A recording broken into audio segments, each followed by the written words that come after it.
So actually hacking ఏంటంటే different different type ఉంటాయి కదా. సో అందులో యాక్చువల్లీ ఏంటంటే ఫస్ట్ పాయింట్ ఏంటంటే మనం మన ఫోన్ ఎవరికి ఇవ్వకూడదు. ఓకే. సో మన ఫోన్ ఇస్తాం, కాలింగ్ పర్పస్కి ఇస్తే ప్రాబ్లం లేదు. బట్ ఎక్సెప్ట్ కాలింగ్ తను గూగుల్ చేస్తా అన్నాడా లేకపోతే ఏమన్నా వేరే పని చేస్తా అన్నారంటే ఇవ్వకూడదు. ఎందుకంటే యాక్చువల్లీ తను ఏం చేస్తారంటే గూగుల్ చేసి ఒక చిన్న అప్లికేషన్ చాలా తక్కువ, యాక్చువల్లీ దాని ఎంబీలో కూడా ఉండదు, కేబీలో దాని ఫైల్ ఉంటుంది.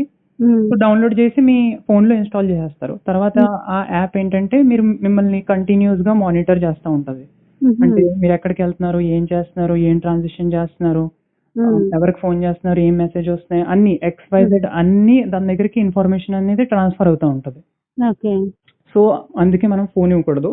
ఇందులోనే సెకండ్ టైప్ కొంచెం వేరే టైప్ మెథడ్ ఏముంటదంటే ఓటీపీ బైపాసింగ్ కట చేస్తారు.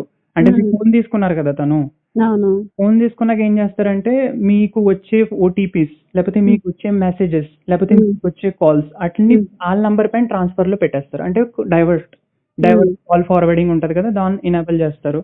ఓకే. సో మీరు గమ్ముని చూసుకోరు కదా, అంటే కాల్ ఫార్వర్డ్ లో ఉందా అన్ని మనకంత దానిపైన ఉండదు కదా, అవును, ఏదో కాల్ మాట్లాడుకొని ఇచ్చేస్తారులే ఇచ్చేస్తారే అనుకుంటాం. సో తను ఏం చేస్తారంటే బైపాస్ లో పెట్టేస్తారు. తర్వాత మీ పనిలో ఉంటారు, తను OTP call forwarding voice through అంతా బైపాస్ చేసేసుకోండి, మీ అకౌంట్ డీటెయిల్స్ అన్ని తీసుకోండి, దాంతో బైపాస్ చేసేస్తారు ఓటీపీ. దాని తర్వాత ఏంటంటే మీ అకౌంట్ ఈజీగా హ్యాక్ చేసేస్తారు.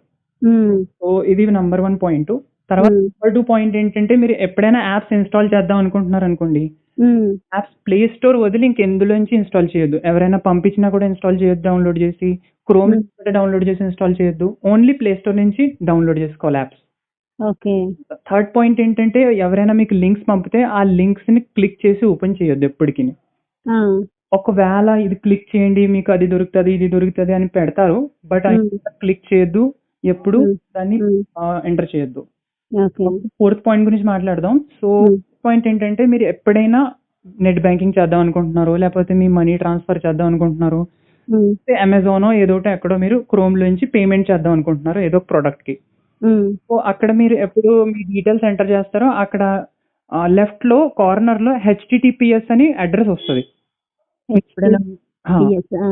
మీరు క్రోమ్ చేసి ఏదో ఒకటన్నా మీరు సెర్చ్ చేసినా అక్కడ అడ్రస్ అనేది HTTPS అని వస్తుంది. సో HTTPS ఉంటే మీ సెన్సిటివ్ ఇన్ఫర్మేషన్ మీరు ఆ పేజ్ పైన ఎంటర్ చేయొచ్చు, మీ బ్యాంక్ డీటెయిల్స్ కానీ లేకపోతే మీ పాస్వర్డ్స్ కానీ ఏదో ఒకటైనా ఎంటర్ చేయొచ్చు. బట్ అక్కడ HTTPA ఉంది, ఎదర్ ఎస్ లేదనుకోండి, అది సిక్యూర్ వెబ్సైట్ కాదు, అక్కడ మీ సెన్సిటివ్ ఇన్ఫర్మేషన్ ఎప్పటికీ ఎంటర్ చేయొద్దు, ఇంకా మీ డేటా అనేది హ్యాక్ అయ్యింది. సో గుర్తెట్టుకోండి, HTTPS ఉంటే అది సిక్యూర్, HTTP ఉంటే అది సిక్యూర్ కాదు. ఓకే. దాని తర్వాత నెక్స్ట్ పాయింట్ గురించి మాట్లాడదాం. నెక్స్ట్ పాయింట్ ఏంటంటే మన ఓటీపీస్ అనేది ఎవరికి ఇవ్వకూడదు. ఇదైతే మీకు చాలా సింపుల్ బేసిక్ కదా ఇది. అంతే. ఈ 5 పాయింట్స్ గుర్తెట్టుకుంటే మీ ఫోనే కాదు ఎవరి ఫోన్ ఎప్పటికీ హ్యాక్ అవ్వదు.